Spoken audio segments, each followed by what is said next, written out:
Talk to us about news from the Biden administration and the shifting language, calling now Russia's latest actions an invasion. What more do we know about the sanctions, Kelly, that the U.S. as well as its allies have put in place, and really what may even still be ahead?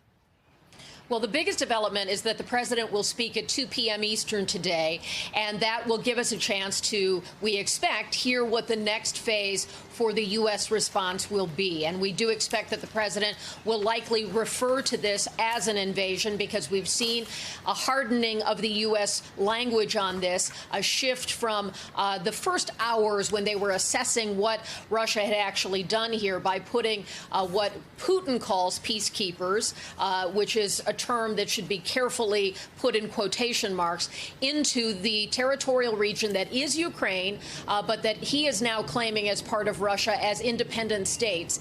And the initial response from the White House was that this was similar to some steps that the Russian government had previously taken by having Russian troops in that area where there were a lot of Russian separatists who had been in control.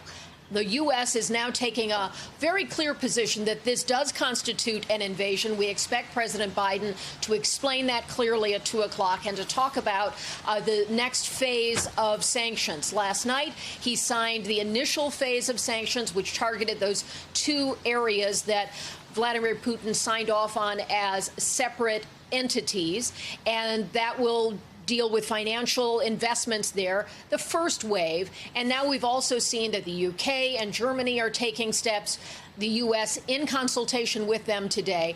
And so using the word invasion certainly ramps things up. Now, it might be a different image than people had in their mind of what this would look like. But Putin's strategy is about dragging this out over a period of time, taking incremental steps, and perhaps gauging how the West is responding. So the way the president will describe this today will be key. And we're also waiting to see what happens in terms of any diplomatic steps.